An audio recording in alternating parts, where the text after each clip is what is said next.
This is Cathy Cassidy, and I'm here to read you another chapter from my book Sunday Girl. And today it is chapter 18, which at the top of the chapter has a paper aeroplane with a little heart drawn onto the corner of it. So let's jump straight into the story and get going. "So," says Carter, slipping into the seat beside me. He's finally joined Brendan Coyle's street hockey team, and he has a spectacular black eye to show for it. "No Nuala today." "Well spotted," I say. Nuala is at the orthodontist. It's art, and I am looking forward to a quiet afternoon of still life drawing.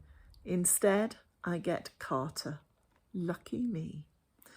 Mr. Latimer is telling us about chalk and charcoal, about looking for shape and pattern and tone and texture. I look at the heap of rusting bicycle wheels arranged on the table in front of me, but no matter how hard I try, they are just a heap of rusting bicycle wheels. "Great viewpoint from here," Carter says. "You don't mind if I sit in Nuala's seat this lesson, do you?" "I'm overjoyed," I say flatly. "Thought so." Mr. Latimer puts Radio 1 on and sits down with the newspaper crossword and a mug of coffee. He's the kind of teacher who baffles you with long words and great expectations, then rolls his eyes because you don't get it and blanks you for the rest of the lesson. Not that I care, not today anyway. I pick up a piece of chalk and make a couple of half-hearted marks. "Anyway," Carter says, "I was hoping I would get a chance to speak to you. I was wondering if you fancied coming to the skate park one night." "I'd rather eat my own shoe," I reply. Carter frowns at my footwear, looking for possible clues. "Does that mean no?" It means no. Carter looks floored, as though this is one possibility he has not considered. "Okay, no, maybe skating is not your thing." "Carter, skating's not your thing either," I point out. "You're hopeless." "I'm getting better." "No, you're not. Why don't you just admit it and give up?" He grins at me from behind the floppy straw-coloured hair. "I'm not the giving up kind, Jude," he tells me. "Haven't you noticed?"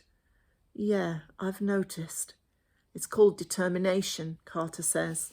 "It's called stupidity," I correct him. "I love it when you're mad at me," he says, "but you're wrong. I'm not stupid." I raise an eyebrow and shake my head. "It's not stupid to hope, is it?" Carter asks. "Oh, boy. Yes, it is. Seriously stupid, dangerously stupid. You hope and you dream and nothing ever changes. People let you down, stuff goes pear-shaped. I know all this from long experience, and I am never, ever going to go out with Kevin Carter." As if.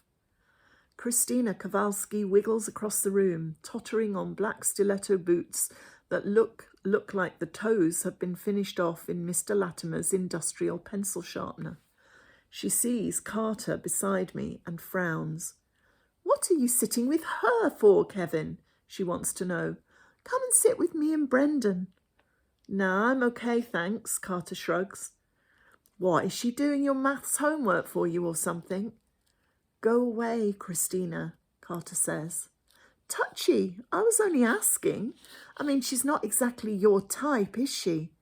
Christina smirks. "Not anybody's type, really."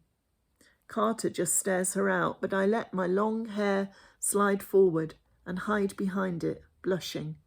I hate Christina Kowalski, I really do. "Maybe I'm wrong," she says finally.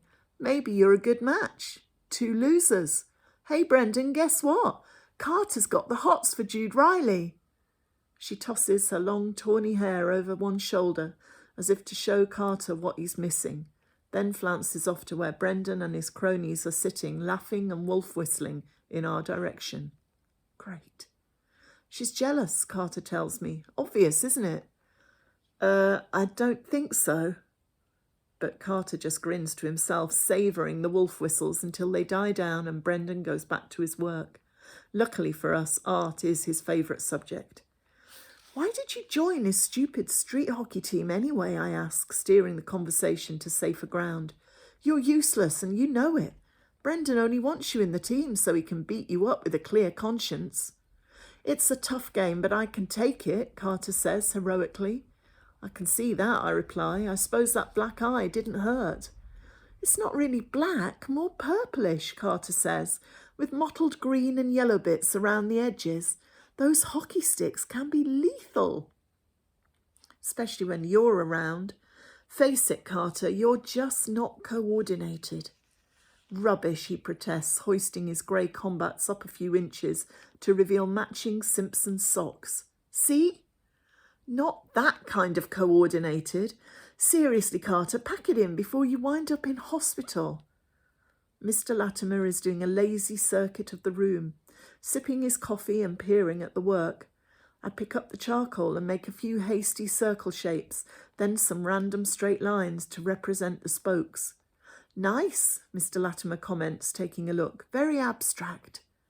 He tells Carter that his sketch looks like a plate of spaghetti bolognese. He likes it, really, Carter grins.